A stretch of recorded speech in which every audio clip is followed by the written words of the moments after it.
And I think that's one of the worst things in agility or any sport is focusing on the outcome, not the process. And I'm honestly struggled a lot with that.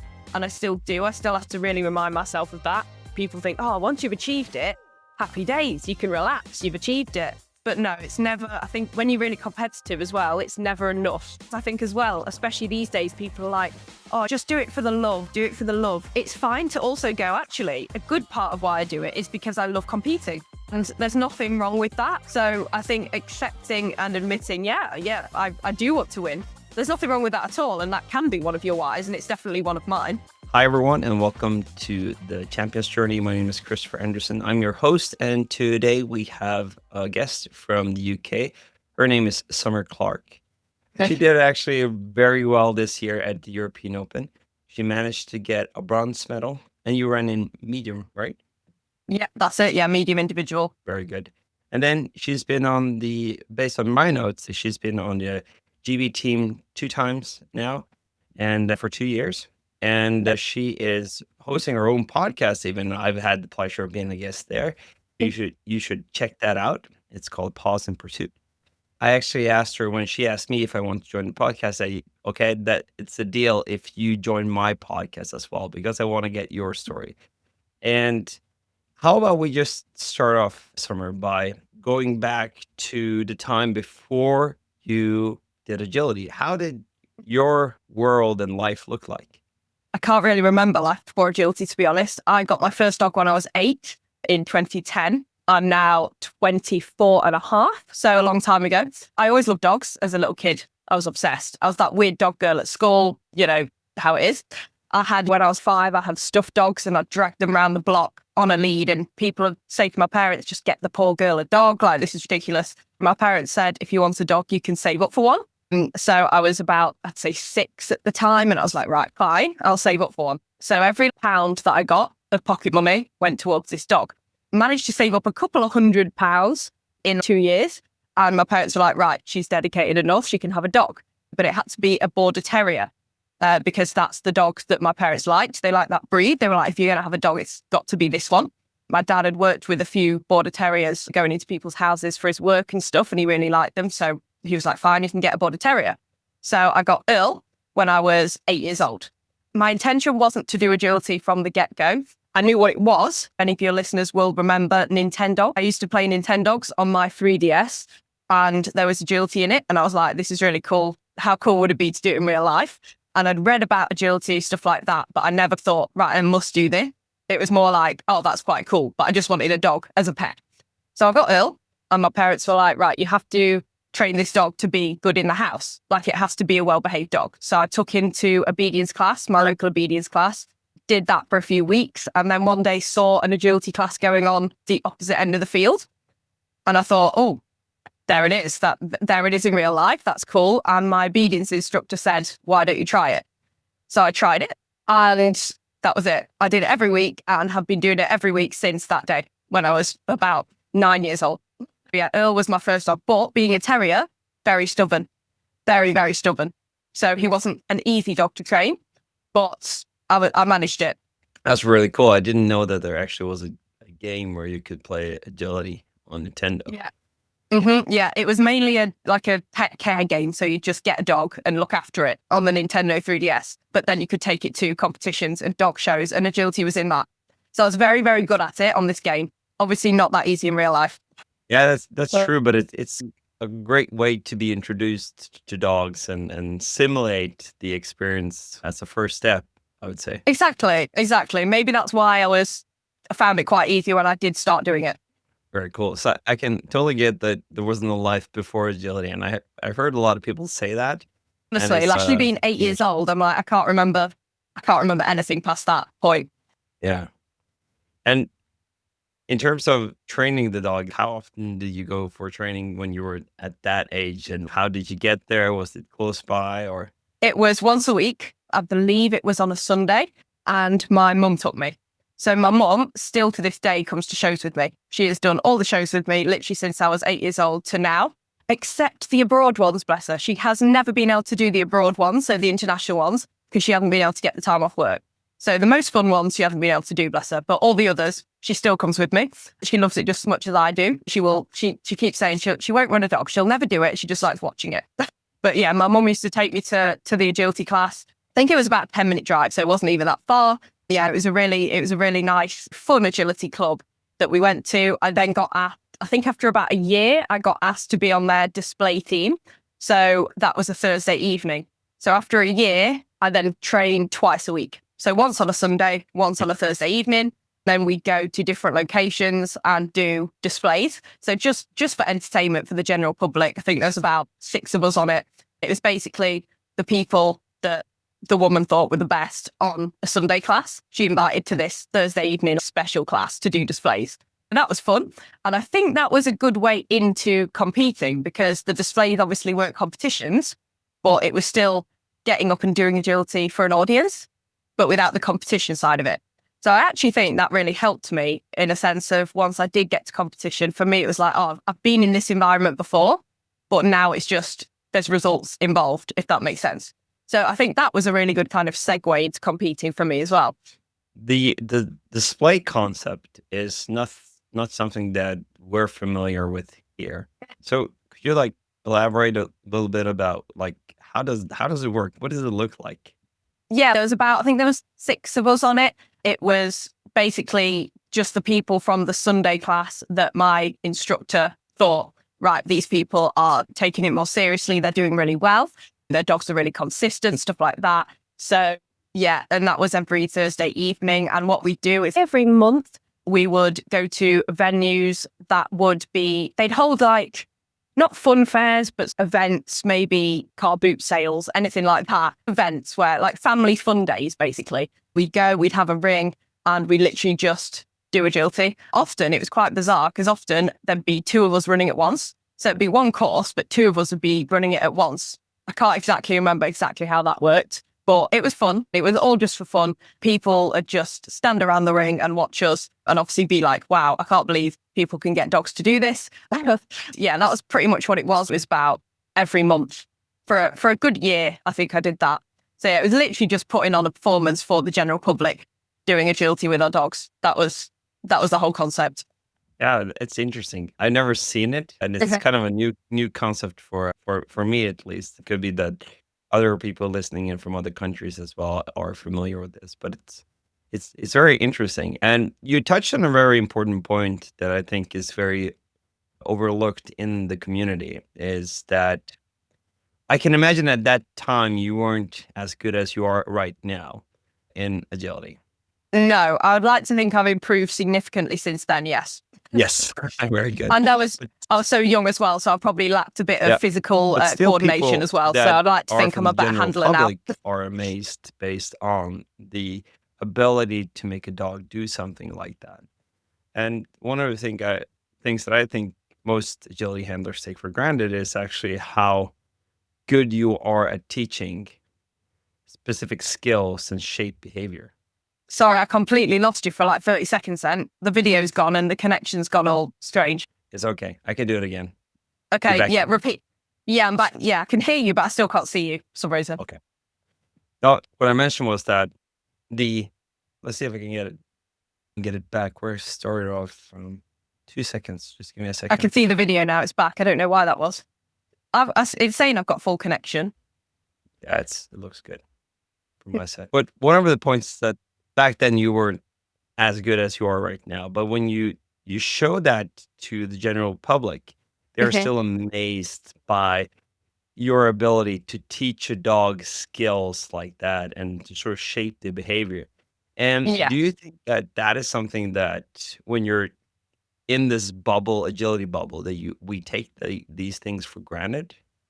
Yes, definitely. Hugely, especially more these days than even back then. Now, the level the sport's at now, because it's normal for us, we expect all dogs to be able to do it. We see it all the time. So in our heads, that's just normal agility. Whereas back then, if you think about it, it wasn't a big sport. People hadn't really seen it ever. So they saw it and they were like, that's incredible. Getting dogs to weave and jump and go through tunnels on command is almost a foreign concept for the general public. Even these days, because here in the UK, we have cruffs. and that's once a year. And that is the biggest dog show in the UK that we have. And that's more of a general public thing as well, in comparison to EO and AWC, which is more all agility people there and watching it. Whereas Crufts is mainly the general population watching it. And it's the same thing. They're just completely in awe of the fact that we can do what we can do. But for agility people ourselves, it's so normal that, yes, I definitely think we take it for granted, 100%. Yeah, I have a friend. He every time he sees an agility video on Instagram, he sends it to me. Yeah. And it's I always fall into the trap of being so into the environment or into the community. That's like, yeah, but that dog is not that fast, but it looks fast. Yeah, It's a really exactly. good angle to the camera. Yeah, exactly. It's deceiving, and it's what you get used to, isn't it? For sure. Yeah. And what was the point when you said that, okay, these display shows is cool, but I would like to really join in on the big competitions? And how you mentioned a bit in terms of that you sort of had a segue in, but how was your first competition? How did that go? Basically, I got introduced to the concept of competing through someone else who was on this display team with me. She was a couple of years older than me at the time, and I looked up to her. She was where I wanted to be when I was her age, and she'd been just doing it a bit longer than me, basically. She said, "Oh, Summer, you should try competing." And there was a competition at our local showground, and she said, "Why don't you just come and watch?" Because she was competing there. So I took my dog, I went to it, and I just spectated. I watched her compete, everyone else compete. I got my dog measured at the time, because obviously you need your dog measured to know what height they're in when you do start competing. So I got Earl measured there, and I just watched, and I was like, yeah, I'd really like to do this. She introduced me to it. I had no idea you could compete in agility in real life up until that moment. And I watched it and I just thought, this looks amazing. So I went home and then I entered my first competition that was, at the time, I only ever did local shows. They were all local competitions. These days, I'll travel 3 hours and above for shows. But at the time, it was hour max. We'll go to a show, which is crazy because said now I'm going abroad for it and stuff. But yeah, so I entered a competition. Again, she was there. So she was like my mentor in a sense, showing me the ropes, how it works, stuff like that. Went to my first competition. And I think my first ever run with Earl, I'm pretty sure I came second in. So it was a good first competition for sure. A good experience, kept me wanting to do it again and again. But yeah, I don't remember being quite as nervous as sometimes I even get now, because at the time I didn't have any expectations, if that makes sense. I didn't have expectations, didn't know what to expect at all, just wanted to do it for what it was. But yeah, no, it was a very good experience. And then from that first competition, did it pretty much every other week till now. That's cool. Yeah, you have a good point when it comes to expectations, right? Because when you don't have expectations, or if you just have a good intention of having fun, that's sort of lowers your shoulders and you relax and you basically have fun and you really don't care about the outcome. Yeah, exactly. Which is super interesting. But eventually, as you get better, the expectations of how you perform, the competitions, the courses, they just go sky high, and that creates a different experience.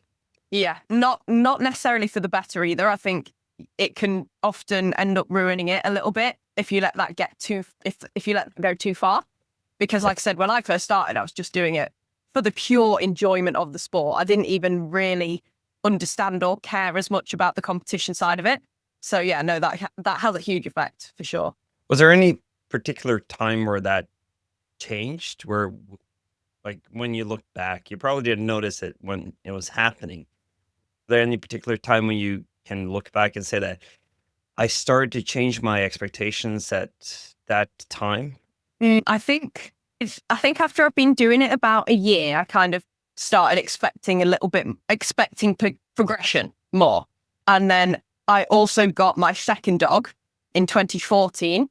So I'd been doing it probably 2 or 3 years with Earl properly. And then we got my second dog, Ethel, who is also a border terrier. But I got her with the intention of doing agility. And I think that was kind of a bit of a difference, because with Earl, I just wanted him as a pet. Whereas Ethel, I was like, right, obviously they're all pets first, but I do want to do agility with this dog. So when I got her and started competing with her, I think there was naturally a bit more of an expectation, because that was my goal from the start, if that makes sense. So I think that made a difference.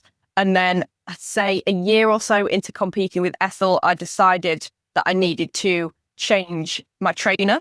Again, nothing against my first training club. They were brilliant and they did the display teams and all sorts. But it was to the point where I was thinking, right, I want to take competing a bit more seriously. So I think I look for someone who also does that and can push me in that direction, if that makes sense. And obviously handling was changing within agility as well. And my fun club was just staying as they were, which is absolutely fine. But for me, I thought, right, I want to progress now. So I found a competitive trainer in my area who is still one of the best trainers in the country. And she's only 10 minutes from me. So I've always been very lucky to have her. I started going to her probably potentially even a bit before that. I've been going to her ever since. And I still go to her now with Arrow, who's now my spaniel that I obviously got the bronze medal with. So yeah, I found her and I've been with her ever since. And she's just perfect for me. She pushes me to achieve my best, which I think if I had stayed with that first club, they wouldn't have, because they weren't bothered about the competition side of it, if that makes sense. That wasn't their forte. But yeah, the best thing I did was actually take that. And it's quite uncomfortable at the time. I felt a bit guilty. I was comfortable there and I had friends there and it was really difficult. But I knew that for me and my goals, I did have to do that, especially as still a young kid. It was very hard to make that decision on my own. Choosing what's best for you for the future was quite a difficult step in the moment. And I did and ah about it for a while. Yeah, I did the uncomfortable thing and it's really paid off. And that's when I started doing better with Ethel as well. I actually did get on the junior GB team with Ethel for 3 years. So that was 2017 to 19. So we went to Luxembourg, Holland and Switzerland to compete in the junior EO. It was EOJ at the time. That's what it was called. So yeah, I did start doing really well with Ethel. And again, agility, the standard of agility was different then. It was not as fast, open, flowy as it is today. There was less emphasis on speed. And Ethel wasn't the fastest, being a tiny little terrier. But at the time, agility, as it was then, suited her perfectly. She was really tight. The courses were smaller distances, trickier, I'd say, in a conventional sense, smaller, tighter courses. And she did really well in doing that. So yeah, definitely taking that leap from a fun club to a competitive trainer really changed the game for me, but it was a difficult decision. Yeah, and I think you're touching on a very important point there as well, because it's when you set, let's say you set higher goals, have higher expectations of yourself, it also implies that you have to make some sacrifices, and that means changing the people you surround yourself with. And that could, especially when you're about 14, 15 years of age, that is a difficult decision to make. Yeah, it was very hard, but very worth it. Yeah. And it's like, in terms of sacrifices, well, when you enjoy something, you don't necessarily see everything as a sacrifice. Well, what are other sacrifices that you had to make in order to level up your performance? I'd say it didn't feel, like you said, it didn't feel like a sacrifice at all at the time. Because before, and you were speaking earlier about what was my life like before agility, I was never the most social person. I was always quite socially anxious, which is quite funny now because I appear the complete opposite now. And I think agility has been a big part of that. It forces you out your comfort zone for you to be around people. It's developed my confidence hugely, just getting into agility. In school, before I started, I struggled socially a lot. I didn't have a ton of friends in school and stuff. I was quite, at the time, it didn't feel like I was sacrificing anything because I didn't really feel like I had anything to start with, if that makes sense. I was already struggling. So it's more of an addition to my life than swapping something for agility, if that makes sense. I suppose in secondary school, if I hadn't been doing agility all the time, then I probably would have had nothing else to do but maybe see friends more or go out at the weekend or stuff like that. So I guess I wouldn't even say it's a sacrifice because I wasn't doing that to start with, but maybe I would have been doing that if it wasn't for agility. I've made so many friends in agility. My closest friends are in agility, even though we don't live near each other. So it doesn't, like you said, it doesn't feel like a sacrifice, but it's definitely time consuming. It was pretty much all I spent my childhood doing at the weekends, to the point where people wouldn't even ask me to do stuff because they'd be like, she's going to be doing agility. And they were always, to me, it didn't feel like a sacrifice, but I think it still is because it's still time that I could have been going out, doing quote unquote normal kid things, if that makes sense. I don't mind personally. I think that suited me way more because I wasn't that way inclined anyway, if that makes sense. But still, yeah, I think you touched on a very important point there because you're doing a sport or an activity, depending on what people would like to call it, but I call Yeah. it a sport. Yeah, me too. And that gives you an environment that is basically helping you to develop some skills. And the social component is for most people an unknown big component in the sport. No, definitely. Yeah. Yeah. And in terms of what I often see is that sports is an arena where you could learn how to develop these skills that are also transferable to your everyday life. So it's an arena where you can trial and error and test and fail, and Yeah, then you no, develop exactly. it through practice. Mm. Yeah. And the confidence you need to get up there, compete. And it's not even all in your control. A lot of agility is completely out of your control because it's 50-50. It's 50% you, 50% the dog. Some people think it's more the dog. Some people think it's more the handler. I personally think it's 50-50 because yes, it's the dog under test. But if you weren't in the ring with them, they'd probably not even go over the first jump. So I think it is completely 50-50. Sometimes the mistake's going to be you. Sometimes the mistake's going to be the dog getting distracted or just going off on one. I'd say it's completely a level playing field as far as that goes. But yeah, to get out there and compete when you know it's not in your control and you know you're being watched and when it means a lot to you, like winning, getting on the team, when you're a very naturally competitive person like me as well, it does take guts really, to get out there, get up there and do that in front of everyone. So I think it definitely brought me out of my shell a lot and exposed me to more like-minded people as well that I made really good friends with because I didn't have a load of like-minded people that I made friends with in school, to be honest. And agility was where I kind of found that. So it's definitely done me a lot of good. Cool. It's a good story, and I really hope that if there's someone else that are young and aspiring to be an agility handler, that they can actually listen to that and sort of use that as an inspiration. Going back to when you made a decision to change training groups, there are two questions that I have on that. The first one is basically when you made the decision, did you know that it would help you to get to that level? Was that a thought or was just a guess? Yeah, so it was more of a hunch. I knew it would improve my performance with Ethel at the time.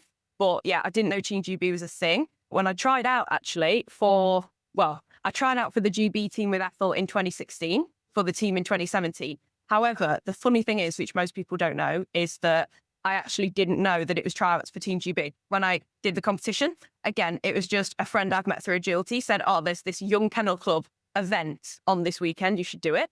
So I entered it. But they didn't tell, I don't know if they knew, I'm not sure, but I did not know it was a qualifier for TGB. So once I'd done that tryout and the manager at the time basically stood and said, right, if you get on this team, you'll be going to Luxembourg. And me and my mum looked at each other, what? So yeah, had no idea that's what it was. So going to my swapping trainers wasn't to do that kind of thing because I didn't even know it existed. I just knew that it would progress me as a handler and hopefully make me more successful at just the normal agility shows that I was going to on a weekend. But I didn't realize that the level you could achieve in agility, I didn't know existed, to be honest. I just wanted to do a bit better in the normal shows that I was going to. And it clearly paid off because I thought this TGB tryout was just a normal show. And it actually ended up being tryouts that I did get on the team at. So yeah, switching trainers definitely paid off. But I think with anything in agility, you don't know for sure if it's going to work until you try it. I just thought, right, I feel like I'm plateauing here. I feel like I need to change something to make progress. That's all I knew at the time. And luckily it did pay off. But yeah, I think a lot of agility is trial and error and just hoping for the best, doing all you can and then hoping it works. Yeah, and my takeaway basically, if I'm always putting myself in your situation and trying to analyze it, and I would say that your focus was basically to get to the next level, not the top level. Yes. Yeah, definitely. Yeah, definitely. Because I didn't even know the top level existed. So all I saw was just the one step ahead of where I was at the time. And I think that's that's really how you succeed as well. I think you have to take one step at a time, because if I'd gone, right, I want to get on TGB, it would have just seemed overwhelming. So I think it's actually a good thing that I didn't know that was a thing at the time, because it allowed me to just take those small steps in the right direction. And then I got there, not by accident, but it was natural, or it was more natural. It was a natural progression. It wasn't like I was trying to force something, or I didn't set unrealistic goals for where I was at the time. I just progressed naturally and one step at a time. Are you still able to maintain that focus? Because that was basically what we called a progress-based focus and not a result-oriented focus. Are you still able to maintain that? I'd say it's hard. It's a lot harder now, and it got harder. I think when you know what you're striving towards, it's actually harder to stay in the sort of not focusing on the outcome, because the outcome's there in the back of your mind and you just want to get there. Like, you're excited to get there. You just want to get there as quick as you can. Whereas if you don't know that outcome, you're just doing it one step at a time. It just feels more natural. Now that I've got actual proper goals, it's definitely harder to focus on the process. And I think that's one of the worst things in agility or any sport, is focusing on the outcome, not the process. And I'm honestly struggled a lot with that. And I still do. I still have to really remind myself of that, because especially when you've achieved stuff before, and I think the moment you start achieving things that you set yourself to achieve, once you've achieved them, people think, oh, it ends there, I've done it. But it actually, in my experience, makes it worse and more difficult mentally, because you know you can do it. So you almost feel obliged to do it again. And you put that pressure on yourself because you know you can do it. You think, well, I've done it once, surely I can do it again this time. And I think that's almost harder than before you've done it, because before you've done it, you don't even know if it's in your realm to do it. So I think that's a common misconception as well. People think, oh, once you've achieved it, happy days, you can relax, you've achieved it. But no, it's never. I think when you're really competitive as well, it's never enough, which is terrible. I don't recommend, but it is difficult. It's difficult. Yeah, you're touching on a very good point, because we also touched on it earlier, is that as you become more aware of your ability, the expectations goes up as well, Yeah, which definitely. increases the chances of misery. Yeah, Like, exactly. Yeah, exactly. And you just got to be really careful, because it can and does ruin it. And you forget why you started. All you can think about is the results. And it's not a fun place to be. And I still have to work on that to this day. Because then I think the higher up you get in it, the harder it is, for sure.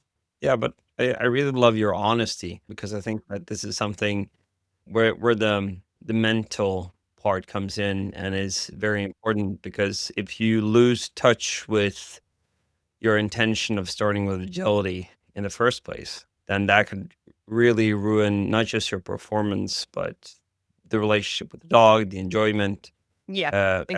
everything. Mhm. Mm. And it's a shame, because, like I said, when I started, I literally just wanted to do it because it was fun. Yeah. And now it's all kind of, it does get clouded with the competition. And I think, I reckon a lot of people can relate to that. But yeah, I think as well, people sometimes assume people at the top of the sport don't struggle with stuff like that. But I actually think we do more because we're at the top of the sport, at least in personal experience and from speaking to other people at kind of my level, that they can relate to that as well. I think it's the biggest misconception for sure. Once you get to the top, it's happy days. It's actually not. It's an ongoing battle mentally. Even when you've achieved the things that most people want to achieve, it doesn't kind of end there. And I think that's quite important to point out. Yeah. And it's this conception that once I reach this goal, then I'll be happy. Yeah, exactly. Yeah. And in life in general, that's never the case, is it? It does not work like that. No, it's never the case. I always think that you should probably look at what causes happiness first. I actually yesterday wrote a blog post looking into that. There's a book called Solve for Happy, Okay. written by an engineer. Yeah. His name is Mo Goddard. He's from Egypt, I think, and he was the chief business officer in Google X, which is like the research group of Google. Okay. And he lost his son, and due to a surgery, I think. And then the first thing he did was basically to look for what is the formula for happiness because his kid was always happy in such a good way, and he was hardly ever. He was just And he's like, what's miserable. the secret? Yeah, what's the secret sauce? And what is interesting is that he said that our happiness levels are basically based on our perception of events Mm, minus our expectations of how the world should be or yes. how the event should be.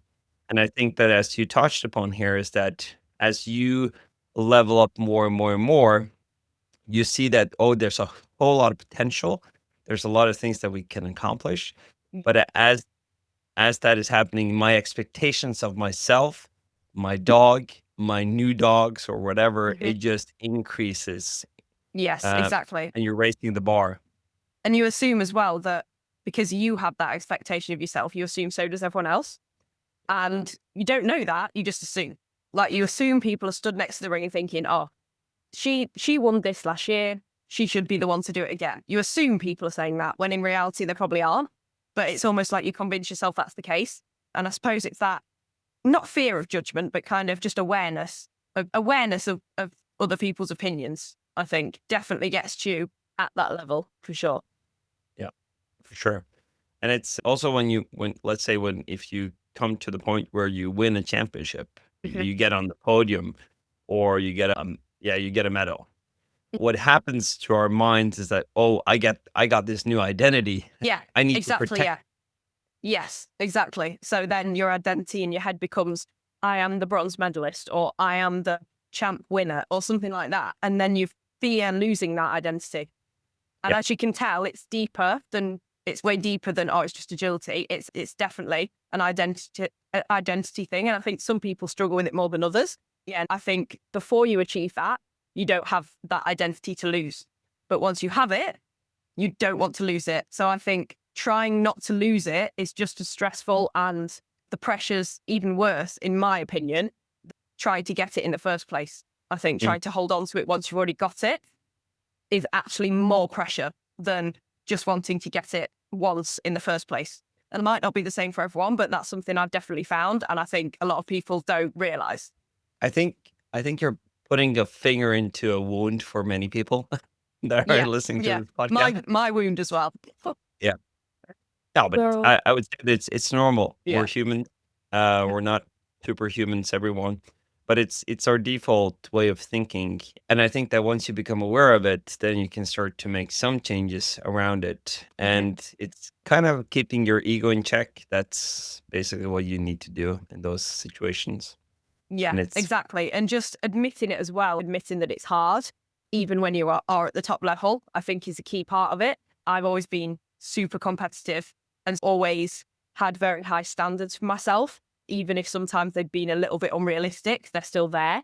And that's quite damaging and difficult mentally because, then when you don't achieve that thing that was unrealistic in the first place, you feel bad about yourself, if that makes sense. Yeah, and that it's hard. And as long as people know as well that once you achieve a certain point, it's not all, everything isn't fixed once you achieve a certain level. I mean, I'm starting working with a sports psychologist starting in January because I think the thing I struggle with the most in agility is the mindset, the mental part of it, and competing is the hardest thing for me. And like I said, I think it's more normal than people think, for sure. yeah, it's this is something that I quoted from other people is that the mental game is basically the foundation of agility. As you progress, it gets harder and harder. And there are a bunch of challenges there. It's one thing is competing. Another thing is where do I find the motivation to go out and train when it's raining or Yeah.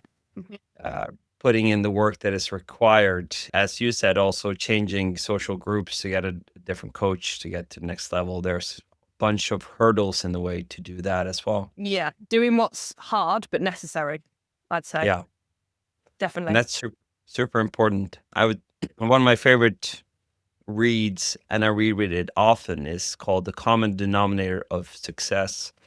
And it can be summarized in one sentence saying that the common denominator of successful people is they form the habit of doing things that failures don't like to do. Mm. Yeah, that So, is exactly right. I yeah. agree with And that. that you could say that that's basically doing the hard things that you don't want to do, but it's required. Yeah, because in dog training as well, like, you can go out and do a session and you're doing everything right. For example, I am an instructor. I know how to teach, for example, a seesaw.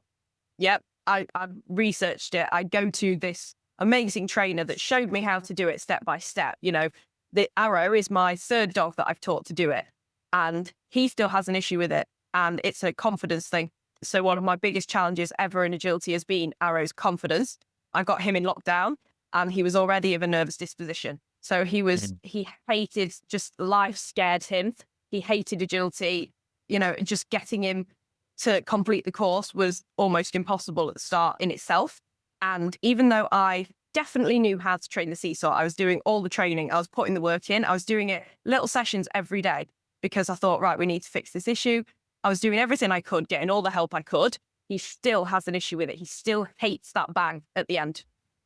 He's a lot better than he was, but it's an ongoing battle. And I don't think it'll ever fully not be, if that makes sense. And I think that's part of it, is keeping motivation to go out and train when you think I can do all I can, but my dog's still going to be like this or have this reaction or find it difficult in this way, even though you're doing all you can. And that's just working with animals, isn't it? But in the moment, it's really hard to keep persevering in that when you think, right, I'm doing all I can. Do you know what I mean? And it's just it's just keeping going. It's just keeping doing it and doing it. And eventually it'll get better, not necessarily always go away completely. But yeah, I think that's hard as well when you're working with dogs. A lot of it, like I said earlier, is completely out of your control. And that can be really hard to deal with. Yeah, and agility is a brutal sport. There's so much uncertainty in it. One thing is that your teammate is an animal that doesn't speak your language. Yes, you can give it commands, but you cannot have a long conversation, a team player at a football team. Yes, I know. I always say I just want to be able to speak to him and just go, it's fine, don't worry. Yeah. You can do it and just explain it, but you can't. That obviously you can't. But yeah, it's frustrating and it's often quite hard to keep the motivation there when something's still not going wrong, but just you're finding something difficult, even though you know you're doing it right and you've had input from other trainers and people you respect saying, yeah, you are doing it right. You're doing everything you're meant to, and it's still hard. I think that is very difficult. Yeah. And I think that's one of the important points as well, because there's a lot of people being in that situation. And I think also one of the purposes of the podcast is not necessarily to celebrate people that are on the podium, because people look at you as, oh, you're so lucky you got a medal at European Open. Lucky you. Yeah. Oh, yeah. And then, yeah. We hate that because it's almost like you would like to have this reel where it's, oh, you're so lucky. And then you picture the luck is, here are the struggles that I had to go through. Exactly. And people don't see that. But no. I've always made quite a point of putting on the struggles to social media as well, because I think most people don't. And I think more people are now, but I've always tried to do that to avoid that, oh, you're really lucky and stuff. And you think, actually, no, it's nothing to do with luck. I mean, there's always some aspect of luck to agility, always, for everyone in every run ever. How your competitors do is one of them. The weather conditions is another one. Just little stuff like that. How you and your dog are feeling on the day, sometimes you can't control completely. So there is a lot of luck to it, but 95% of the time, it's not. It's, you've gone through a lot and you've trained really hard to get there. So yeah, that is quite annoying when people say that. Yeah, and it's always when we go to championship, I'm probably strange in that way, but I always sit and sort of look over all the athletes and all the dogs, and I always ask myself the question, I wonder how much effort everyone put in this year. Yes, yeah, no, I know what you mean. You kind of want to see that journey behind it, don't you? Because as well, for one run, you get one run in that individual final. You get one run, 30 to 40 seconds. You've trained so long and hard for just 30 to 40 seconds. I think that's a lot of pressure as well, thinking, I don't get two shots at this. You literally get one shot at it. And there are so many factors to it as well. And it's just got to align. And sometimes it will, sometimes it won't. And it is really hard when it doesn't. Because you start thinking, what have I done wrong? Have I not done enough, etc. But chances are it's just how it goes. But it is hard again. Yeah. Or I traveled so far for nothing. That Yeah, could be one. honestly, the travel gets silly. It really does. We wouldn't change it, but yeah, it does.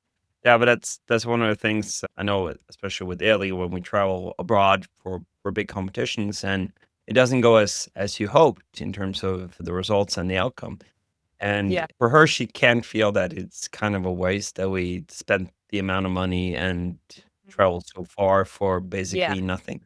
But I think that is something you always risk that, and you're willing to Mm. take that risk. For me, Yeah, it's exactly. worth. And we choose to do it. We don't have to do it. We are putting ourselves in that position. I think that's another thing I got to also remember. All these things I'm saying is stuff that I also have to actively work on as well. It doesn't come naturally, it doesn't come easily, but you've just got to remind yourself of these things. I'm choosing to do this. Sometimes it is going to go wrong and it is hard to deal with. But at the end of the day, you have to try and remember why you started doing it as well. I think is really important. Yeah. Yeah, I agree. Going back to the intention of why I do this, and then ensuring that that is also part of the game. It's allowed to have fun at a big event Yeah, and enjoy the exactly. process. Hmm. Yeah, for sure. One thing that I wanted to touch on is that especially when you change your coach, and now that you got a medal in European Open, it's like, why do you still need a coach? Like, wouldn't you Yeah. think that So I yeah. made it? I Yeah. don't So need coach a anymore. lot of people do say this actually, and as well, not just because I've achieved that, but because I'm also now a coach myself. So I also am a trainer. I do that for work. I think people have said that to me. Right, you have your own venue now, and you are a trainer, so you know how to teach everything. Why do you still go to another trainer? Basically, it's because even though I am a trainer, I always say I still am very far from knowing everything. I've actually only been teaching for, I think, 3-4 months now properly. So I'm still new to teaching. And compared to a lot of people, I've still only been doing agility a small amount of time. So my coach, she's been doing agility for a good 15 years longer than me. And that's a lot of experience. That's a lot of learning that happens in 15 years. So she is still more experienced than me. And I also think going to a few different people as well is good. I mean, obviously, you don't want to go to people that have completely different approaches because that's just confusing. But I think getting different feedback from a few different people is often helpful because everyone has a slightly different view. They can look at you and find different things or have different pieces of advice. So I think always getting other people's opinions is really helpful. And also, I always think as well, as a trainer, an instructor, when I watch my students run, I can pick up things and tell them that they didn't realize they were doing. Same happens for me. When I'm running a course, I'm often not aware of some things I'm doing. I'm only aware when someone who's watched me picks it up. And that's why I always get my runs videoed as well. So I always get every run on video so I can watch it back. And that's when I notice things. But when I was actually running in the moment, I didn't notice those things. It's very bizarre. You're so caught up in the moment, thinking about all the different things you have to think about when you're actually doing agility, that you often don't. Something can go wrong and you think, oh, I wonder why that happened. It's only when you watch yourself back from a third person perspective that you see it. And I think that is what a trainer does or a coach. And you'll never have that just on your own. So if I was to only train on my own with Arrow at my field, I would never have that, if that makes sense. And even when I do film it and watch it back myself, it's still just me doing that. I have no other opinions, no other set of eyes. And I think, I think even if you're the top of your game, I think getting another opinion, and it's not just training either, it's support, moral support. So my training, I'll message her, she'll message me when I'm at big events, stuff like that. And just knowing that you've got that support there, someone who knows you and your dog inside out, basically, and can look at courses with you, or they know what suits your dog or what your dog's strengths or weaknesses are, stuff like that. I think, you'll always do better if you get input from other people, just no matter what level you're at, in my opinion. I definitely agree. That is also so important in terms of keeping your ego in check. There's a book called The Checklist Manifesto, which is Hmm. written by Sir, and he started to implement checklist before his surgery. And he could see that the amount of faults or the risk went down when he used checklists. Mm. But he also found out that most surgeons they don't want to use the checklist because they already know how to do it because they're great. I also watched an interview with him recently, the author. I cannot remember his name, but I can probably add that in the show notes as well. But he was doing tennis, Okay. and he was looking at the, the best tennis player, which was Federer. I'm not sure if he's still playing. I don't think so. But he noticed that he has a coach. He's the best tennis player in the world, but he still has a coach. And then he looked at the merits of his coach. It's like, but he hasn't been the world's best tennis player, but he was really good at coaching, and it was Yeah, giving exactly. honest feedback to Federer that made him one of the best tennis players in the world. Exactly. And then he hired his own surgeon coach that will come in once a month just to collect notes on the Yeah. feedback. Exactly. And And feedback, that's exactly what it is. And you can't yeah, get that from yourself in the same way as you can other people. You can't just constantly feedback on yourself. It's just not the same at all. you need a second opinion. And I think that is getting coaches, having teammates help you analyze your runs, looking at it from a different perspective gives you additional feedback that would just lift the whole thing to a Exactly. whole new level. Yeah. And I think as well, to be a teacher of anything, you don't have to be the best at the thing you're teaching. I think that's something as well I've learned when I started teaching. I had quite a bit of imposter syndrome, thinking, oh, am I successful enough to be teaching this to other people? Stuff like that, which again, I think is quite common. I've talked to people, kind of learned since that I think you don't have to be the best to teach something. You need to obviously have enough experience and know what you're doing, which is common sense to pass it on. But I think you don't have to have won every gold medal ever, because there is of luck to it and circumstance to it. So just because you haven't achieved as much as another coach has doesn't mean, oh, you're just worse. Oh, you're just worse at agility. Oh, you won't be able to teach as well, because there's so much more to it than that. That's again something I've had to say to myself as I've been coaching. Yeah, I think you can be a good teacher even if you're not the best in the world at the thing you're teaching. I think that is, again, sometimes a misconception and something I've had to remind myself as well. Because no one, even the best coaches, don't know everything. And I think as well in agility, there's often workshops with lots of different trainers throughout the year. And I think as long as each trainer that you're going to follows the general same methods of things, the same handling system, so you're not getting confused, I think going to all of them and as many different opinions as you can will add value to your training. And they've not all achieved gold medals in everything, but they're good teachers. And again, some teachers can be really good teachers, but just not suit you and your dog as well. So it's not just about finding a good teacher, it's about finding one that suits you and your dog, which again, might take trial and error, and often will take trial and error, like a lot of things. But it's not to say they're a bad teacher, it's just to say they're not the best teacher for you and your dog.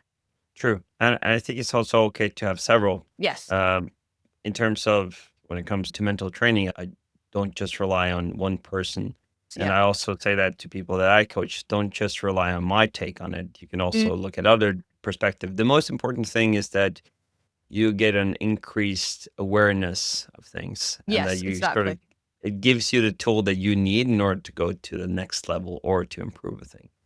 Yeah, exactly. And often if you get lots of different opinions, you can combine those to form your own opinion, if that makes sense. Yeah. Like you get input from lots of different places, and that makes your perspective on things.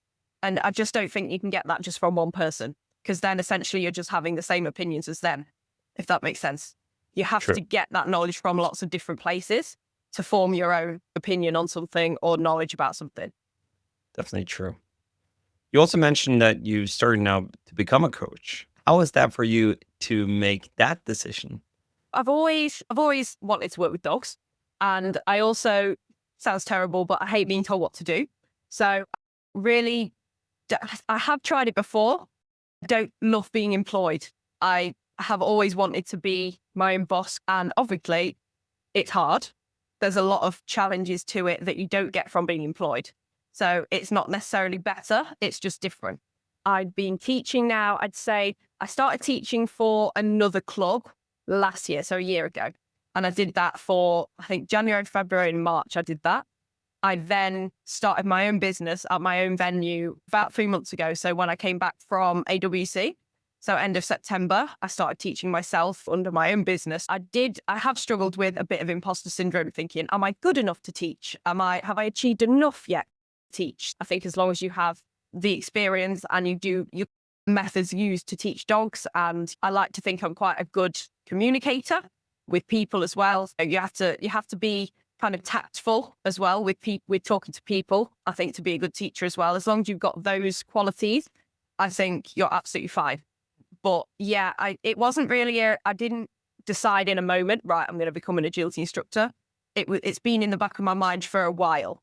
When I switched from my fun agility club to my current instructor that I've been with for ages now, I always thought, oh, I really want to be like her. She was kind of who I aspired to be like from the word go.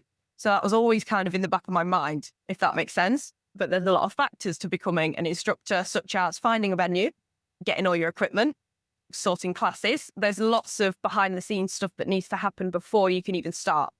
And that's not even the whole thing. Even once you start, then there's the weather. There's loads of things that you have to work around to do it. But it was never just a one day I woke up and thought, right, I'm going to do this from today. It was a gradual thing. It was a gradual process, lots of looking into it, lots of putting things in place. And then it happened. But yeah, I wouldn't say there was any one moment I went, oh, I really want to be this. It's always been something that I thought, yeah, I'd really like to do this. I did my degree at uni in canine behavior. So again, it's just been the thing that I'm into. It's just always been the thing for me. And yeah, I like to think I've got quite a bit of experience in agility, having done it since I was 8 to pass on the knowledge. Yeah, once I got over that initial, am I good enough to do this? I think that getting over that was the pivotal moment for me to be confident enough to teach. Yeah, but it's a normal thing that happens once you go outside of your comfort zone, right? Because Yeah, exactly. I would imagine that starting as becoming an instructor yourself, creating your independent business is not necessarily within your comfort zone. Not at all. No, it's very stressful, but you've got to get through that point to eventually come out the other side and be comfortable in it. So again, it's same for competing, same for everything. It's that initial uncomfortable stage that you've got to stop avoiding and just get on with it, and then hopefully get through that, and it does become easier. But yeah, it's still fairly new to me. But and again, you've got to give stuff time, haven't you? Which again, as an impatient person, not that I'm not the best at, but it's just reminding yourself just to keep doing the consistent things, and it will come good. Yeah, I think so. And as long as you keep learning and keep it developing, and you're hungry to improve upon it, and then, as you said, you focus on the next steps, then that helps a lot. And I think one thing that, especially when it comes to mental training, we talk a lot about belief and building beliefs, especially that you should set a goal that's outside your comfort zone and not within your comfort zone, as most people do. But also know that requires that you need to build beliefs and new beliefs and challenge old beliefs that you have about what you can do and what you cannot. Yeah, so difficult, especially when you've had a belief for so long. It's like breaking a habit. It's very, very difficult. That belief almost becomes just how your brain's wired. You convince yourself it's true for so long, it is like relearning something, which is very hard, especially when you're trying to do it yourself in your own head. You're trying to do that, which is why I think often working with people who specialize in mindset, mental attitude, stuff like that helps, because it's just, again, about going to different coaches, getting someone else's input, and they can help you to do that, because it is so hard to just do on your own. Yes, it definitely is. I can definitely relate to it. And the cool thing is that it's principle based. And as I said, that the skills that you learn, let's say the agility challenges you to go outside of your comfort zone, to learn how to deal with nerves at a competition, or changing social groups, going to new places, and you develop skills. Those skills are so transferable to other areas of your life. So you're continually building and growing based on just doing a hobby or a sport. It just gives you so much skills, but you have to be aware that you can transfer it to other areas of your life.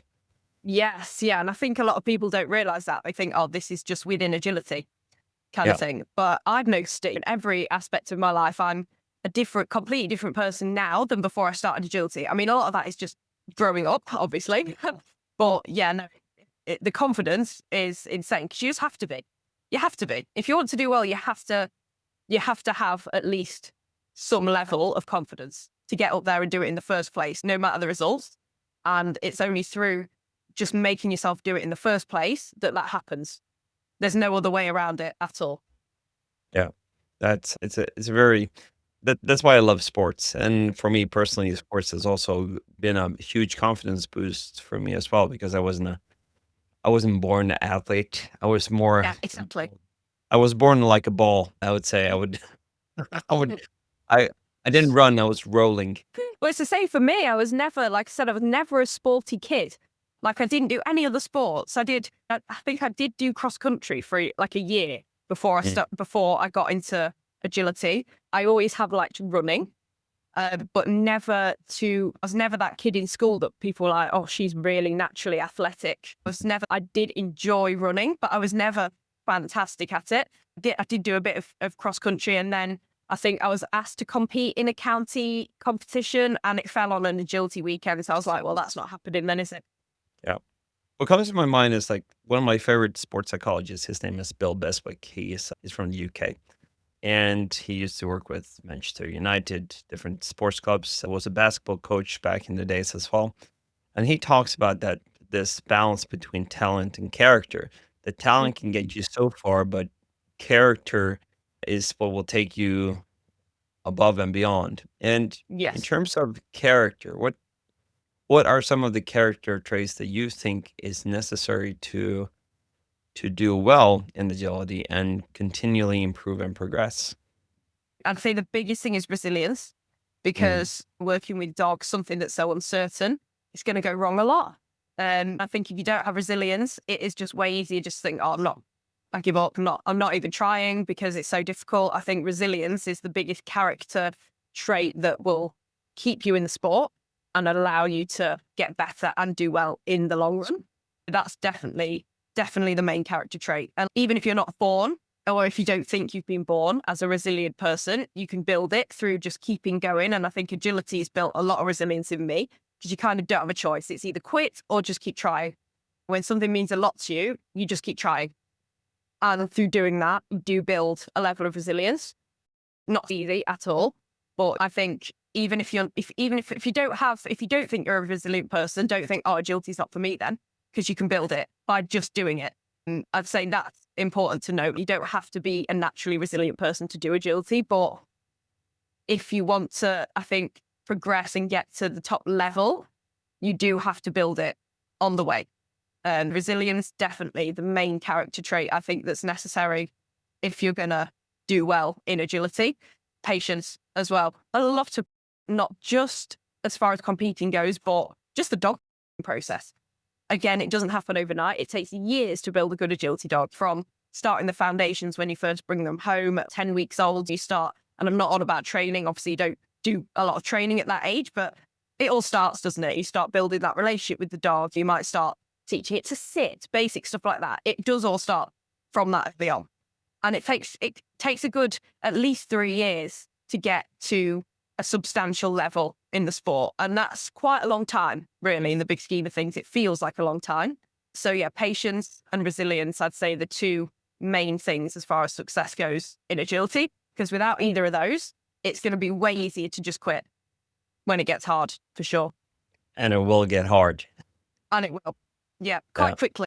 quite quickly. Yeah, Yeah. I definitely agree. And that's one of the common themes that I see that comes out of these conversations in the podcast is that, yeah, it took me 3 dogs before I could get to the top grade. That's one thing. Yeah, Or it could exactly. be, yeah, there are very few overnight successes in agility. Yeah. And it does happen so gradually. I've been doing agility 13, 14 years, and it's just this year that I've had my major success, if that makes sense. And that's a long time. It's 13 years, but it comes on gradually. So I made the junior team back in 2017, 18 and 19, but I didn't win anything at those events. I made the team. So that was the first progression, but it didn't all happen in that one go. That was the start of it. And then I got my third dog. And then I got on the team the first year with Arrow, competed at EO, didn't get any results. But then this year, I did get the results. So again, it's not like, oh, I suddenly made the GB team and won. That's got a medal. It is very gradual. And that's where the patience comes in. And the resilience is just to keep at it and it will eventually happen for you. But yeah, it's very gradual process. The bomb squad just arrived, so there might be some barking in the background. But That's I think fine. that the audience is used to that. But Absolutely. especially if they have Shelties. But what do you think is one of the key ingredients to keep up the resilience and keep up the patience? I'd say, and this again, from learning from experience, things that I've done wrong in the past is doing too much or going a bit too hell for leather, not having time away from it, because that's when you can completely burn out of it and get sick of it. And then you just lose the motivation to carry on because you're not giving yourself any time off, any breaks, anything like that. So I think as far as and keeping going through difficulty, you do need motivation and discipline to do that.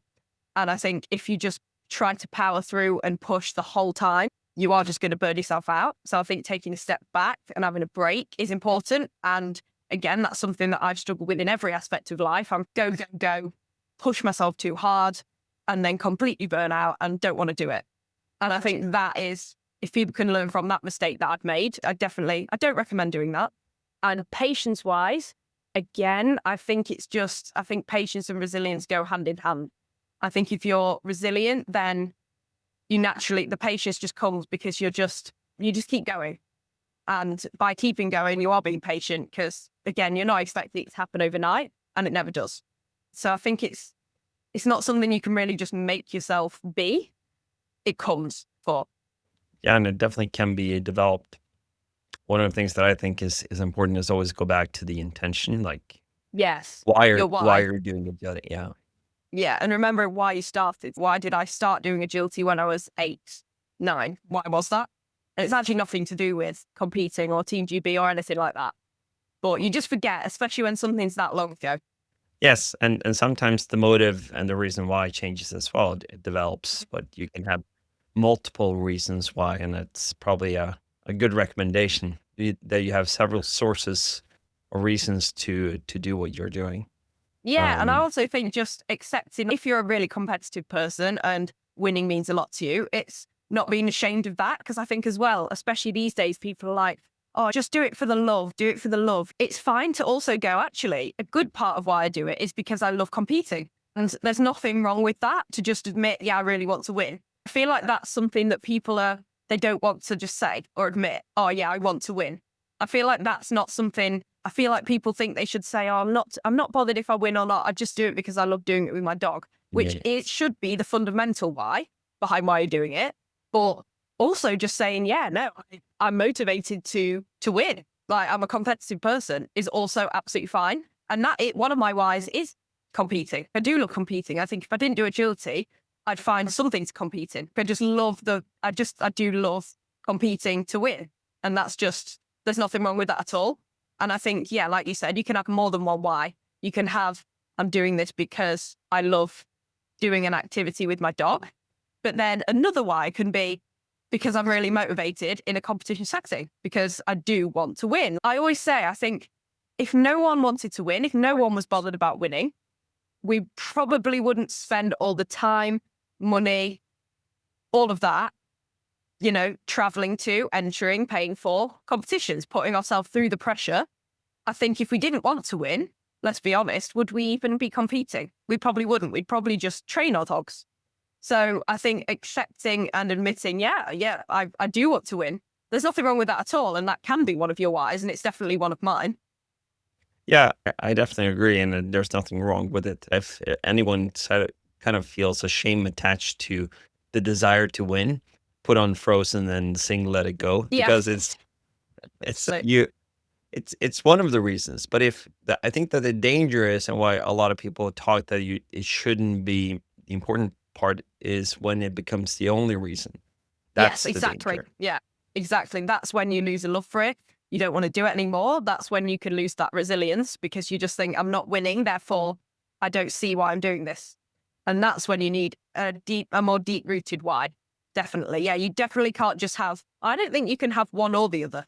Without a bit of a competitive edge, you probably don't have quite the drive that you need to go out there and push for the win, which I think Mhm. is also necessary. But then without the why of, I just love doing it with my dog, you won't have the drive to continue or the motivation to continue when you're not winning. So you need the balance of the two. I definitely think, yeah, they go hand in hand. And I think one without the other, you're not going to do as well as if you have both, to using kind of different scenarios. Because you're going to have ebbs and flows, aren't you? You're going to have some periods where you aren't winning and you need the why of, I just love doing this with my dog. But then you're going to have periods where, you know, you do need at the end of the day, a certain level of competitiveness to go out and push yourself in a competition setting. Because if you're not bothered about winning, you're just not going to really push hard enough, in my opinion, to go out there and perform, you know, in a final and really push it because you want to win. If you don't mind if you win or not, I just don't think you're going to perform with the same edge. But I totally agree. It becomes, then you definitely will ask yourself, like, why? Why yeah, should I? you're like, why am I even And yeah, doing this when I'm not bothered about winning? So everyone's bothered about winning that competes to some extent. And that's completely fine and good, I think. But yeah, I've yeah, definitely seen a bit of a stigma around, oh, you should just do it because you love doing it with your dog. But I think you don't need to, yeah, you don't need to be ashamed that you're competitive and want to win at all. and that's why you should have multiple reasons and multiple whys you're Yes, doing it. exactly. Hmm. And I think that builds the resilience that you need. Yeah, exactly. And resilience and patience come hand in hand. And if you just keep at it, so if you do the resilient thing of just keeping at it, you are inadvertently also being patient because you're playing the long game. Mm. One doesn't come without the other. I think patience and resilience are one. Like you can't have one without the other. If you're being resilient, you're also being patient. If you're being patient, you're also being resilient. It means you're just carrying on and putting the work in over a period of time. Yeah. One of the questions I always love to ask my Mhm. guests is, what is the most valuable lesson that your dog has taught you that no coach ever could? And it could be that you've already answered the questions, but Yeah, I think I touched on it earlier a little bit. So Arrow, who is the dog that I've been on GB with, I won Crufts with, he's won a bronze medal, done really well over the past couple of years. He's now 6, but I generally didn't think he'd make an agility dog. So I got him as an agility dog. Again, obviously, pets first, I know, but I did want to do agility with him. I got him from Agility Lines. His parents do agility. And I thought, yeah, I want to pursue agility with this dog. So I got him. It was December 2019 when he was born. And as we know, COVID struck in about March. It was March 2020. So he had a few months of life before the world shut down and I couldn't really take him anywhere to socialize in. And again, this might be all right if the dog wasn't nervous in the first place, but he was already a very anxious dog. That's how his brain is. Obviously, you don't know that when they're little 8-week-old beans, do you? They all look the same. They're doing very similar behaviors to each other. I had no inclination that he'd be so nervous when I picked him. And I wouldn't change you for the world, but it has been very hard. So obviously, lack of socialization over lockdown. I did what I could, but a lot of it would have been illegal, so I couldn't. And also just a nervous disposition meant that before I even brought him out to competition, I took him to training days and he was so scared. He would displace. So he would just run off and do a wee up a bush or something, or he'd sniff and I couldn't get his nose off the floor. Displacement behaviors because he's nervous. He's trying to distract himself, get away from the pressure that he obviously felt in that scenario. And he was just so hard to motivate because he didn't want to be there in the first place. And if anyone's had experience with a nervous dog, you'll know that when they're in that scared frame of mind, they do not want to reward. They don't want to take food or tug or anything. So I didn't know what to do. I could barely get him to do agility, but I just kept doing little sessions, tiny little things like asking for one wing wrap and rewarding and stuff like that. And trying to take him to, when lockdown lifted, as many places as I could. And I got to the point where he could do all the equipment. He knew what he was doing. So I entered him in his first competition and he walked around the whole course. Literally after walking pace, we were probably in there for 3-4 minutes. And I was just like, I just want to get him around the course. And I came out and I remember I ran up to my mum and I just sobbed. And I wasn't even that young. I was a fully grown adult woman and I just sobbed because I was like, my agility dog will not be an agility dog. And it was horrible. And I felt mean as well. You feel mean because you think he hated that and I made him do it. So that, I think, I really didn't have hope in that moment. I thought he'll never, this is just him. And I did want to give up. I just thought, oh, it's clearly not for him. But at the time I had two decisions. So Ethel she was coming up to retirement, Ethel at the time. So I was like, I knew that I wasn't going to progress any further with Ethel. She'd reached her peak. Agility had progressed by that point to the point where I knew she wasn't fast enough anymore for the stuff that I wanted to do. So adult Team GB, roughs and stuff like that. So I had two choices. I either quit and didn't do agility anymore because Arrow was my only agility dog and I couldn't afford, or my parents wouldn't want me to get another dog straight away because Arrow was still young. So that wasn't on the cards. So my two choices were completely quit agility or just keep trying with Arrow and just see if something comes of it. So obviously I didn't want to quit agility completely because it was my entire life. So I just carried on and I kept entering in competitions and just, again, sometimes I think, should I have done this? But I think I don't regret it. But at the time it was really hard because I was thinking, should I be making him do this because he was so nervous? I was like, is it mean that I'm just making him do it? If that makes sense, when he's scared. But what happened was over the course of months, in total, it took 2 years in total to get him from walking around a course to running relatively happily. And I just kept making him do it. And 2 years later, every single run, I just noticed a slight difference. Like he'd be slightly faster or he'd keep his head up slightly more. And I just noticed it each time. And it probably wasn't obvious to people that watched the difference, but I could just feel him progressing in the tiniest way. And I just kept doing that. I just kept making him work through those nerves because it was that or quit. I actually think that was a good thing, that it was either quit or carry on because it forced me to carry on, if that makes sense. Like I couldn't just do it with another dog or get another dog and do it with them. Do you know what I mean? I had to keep putting the effort into Arrow, even though I feel like a lot of people, and I wanted to in the moment, would just say it's not for him. But I just kept going with him. And yeah, over about 2 years, maybe a bit more, he was then running pretty happily, not completely, but to the point where I was like, oh, I can run him and get maybe third or fourth or fifth or something like that. That was huge. That's still, I'd say, my biggest challenge to date was his nerves. And they're still not completely gone, but I can get him in the right frame of mind now. I'd say that, yeah, he's taught me the biggest lesson in, like I said earlier, resilience and patience. He's just taught me that you just have to work through things, basically. There's no quick fix. There's no way out. You just have to work through it. And eventually it will get better. That is what he's taught me. But it was horrible at the time. It was very horrible. And like I said, I felt guilty a lot of the time as well, that I was making him do that. I was basically just showing him that there's nothing to be afraid of. I saw it in training first. So I saw his confidence improve in training first. And that's what kept me competing, because even though I'd train and he'd be decent, I'd then go to competitions and he was back to being scared.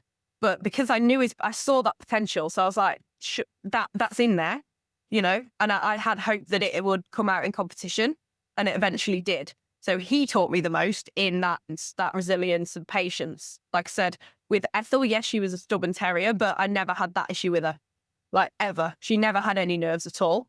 It was just completely different, like nothing I'd ever been faced with before. So yeah, he's taught me a lot. And I think if I'd had quote unquote easy dog instead of Arrow, I wouldn't be as good a coach either as I am now. I think it all, like they said, I think it all happened for a reason. But yeah, I learned so much just in those couple of years from him being so scared to decent in the ring. And what did it mean then when you got a third place in European Open? With that Honestly, story?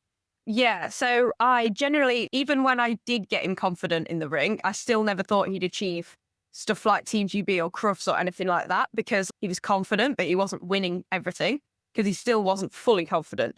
So at the time, I was just happy to be getting third, fourth, fifth in your average competition.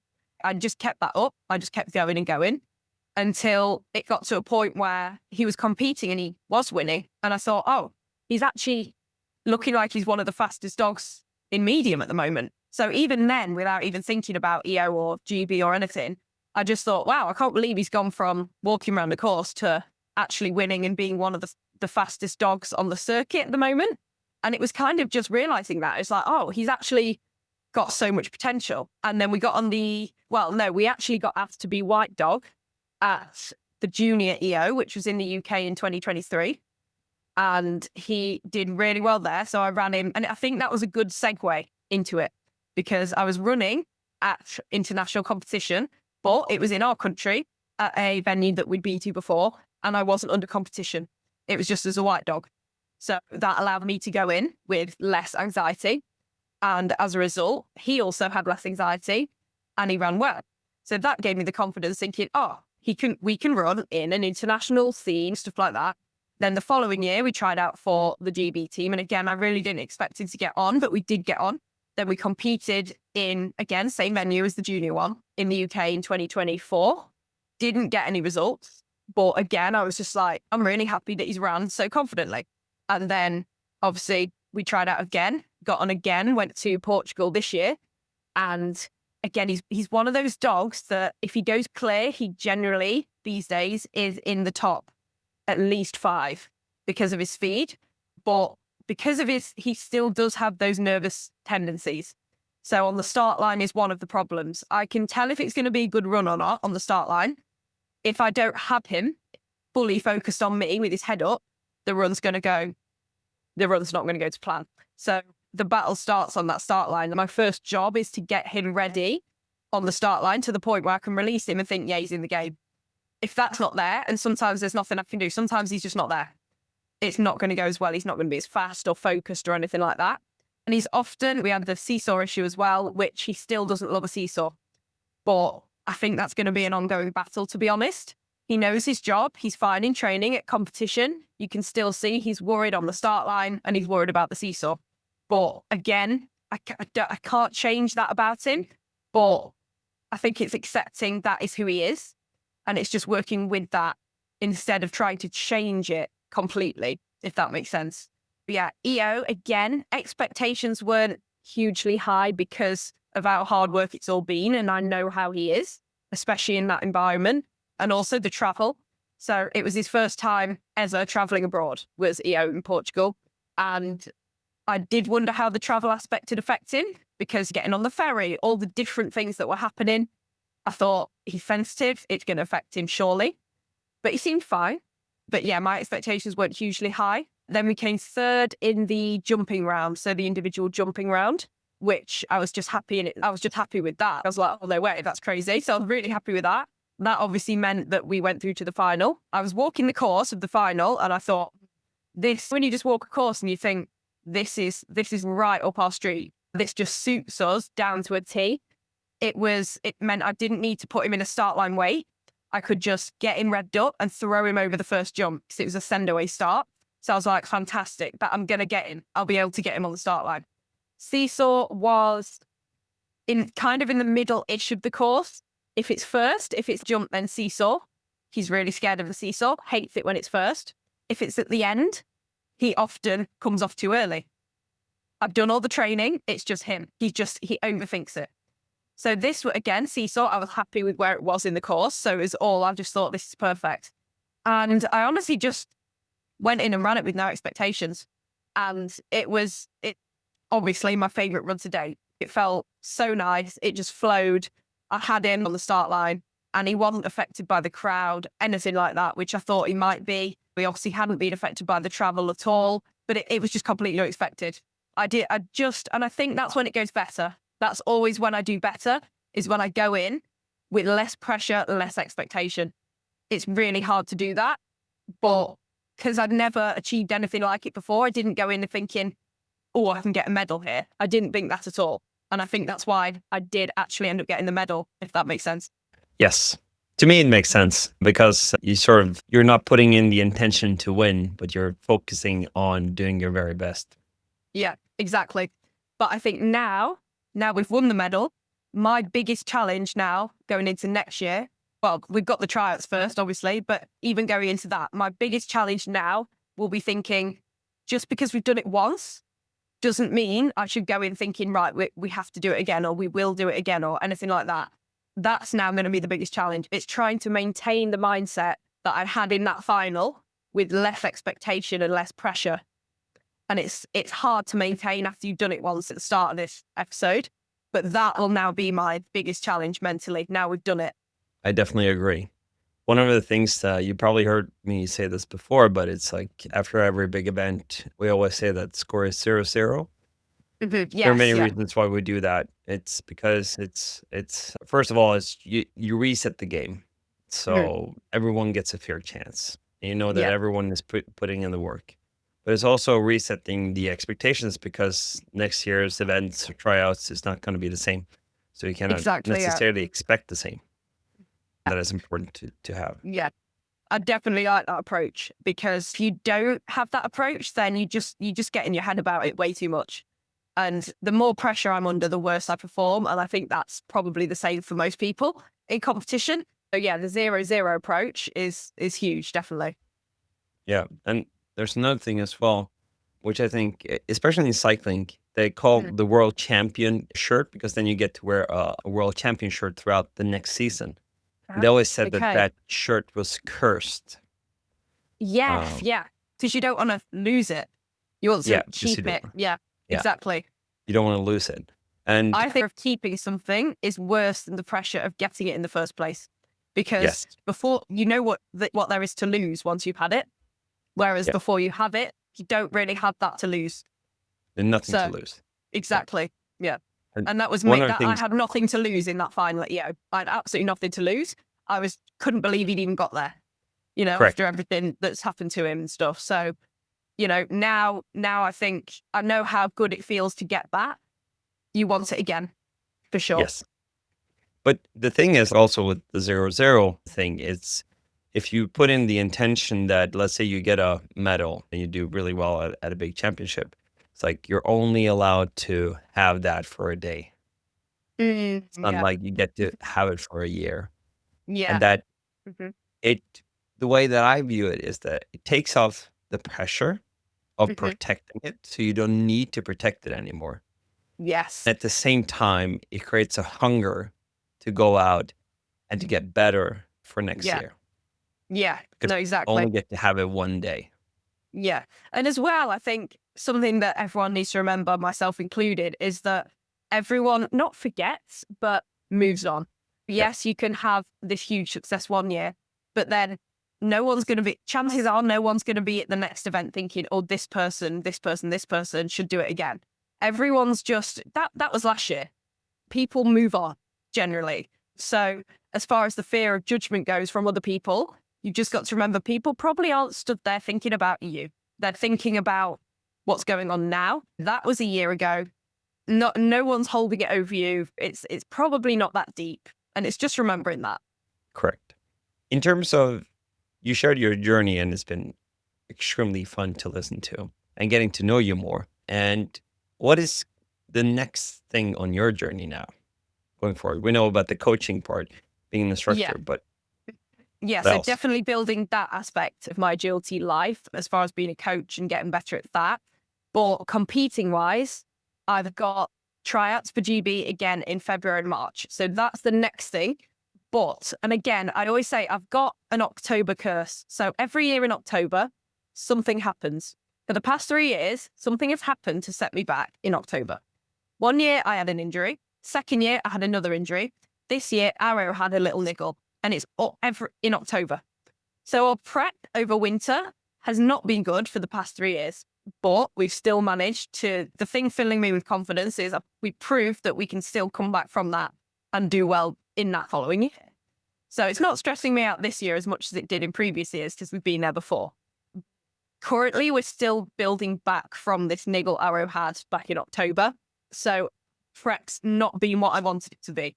But we do have tryouts in February. So my goal is just to have both of us fit and course running for February. That is what we're working towards. Again, not trying to put too much unrealistic pressure on ourselves.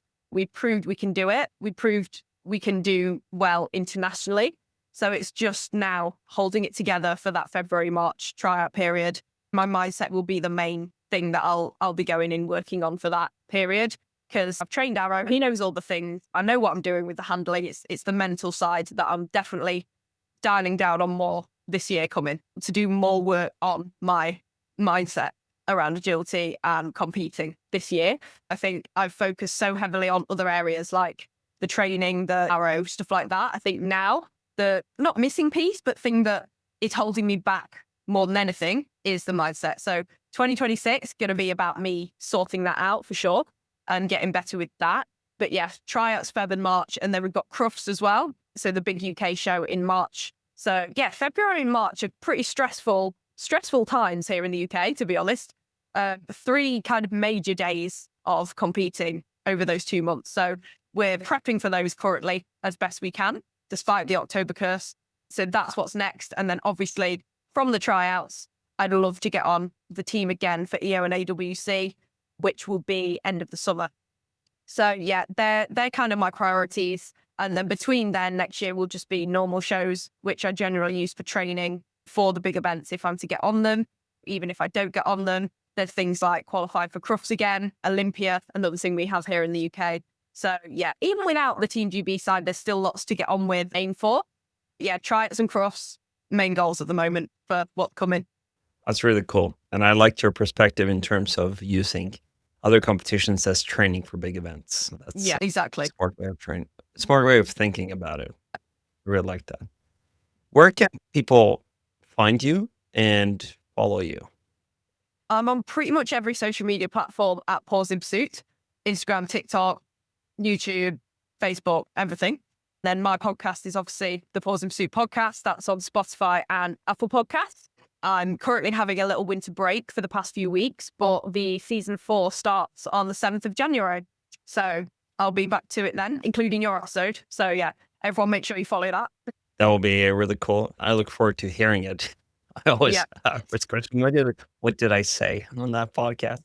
But yeah, I will definitely listen to my episodes back. I would definitely put the link to your podcast in the show notes so people can have a look. And if they're on Apple Podcast or Spotify or YouTube listening to this one, they can definitely go and find it there. So look up. There's a lot of cool episodes, and it's a very great podcast. I've listened to it a couple of times, and so go ahead and watch that as well. Or listening to it. It's probably a better word to listen to a podcast. Yeah, most of them are just audio, but the guest episodes are video. So you can see all the guest faces. Perfect.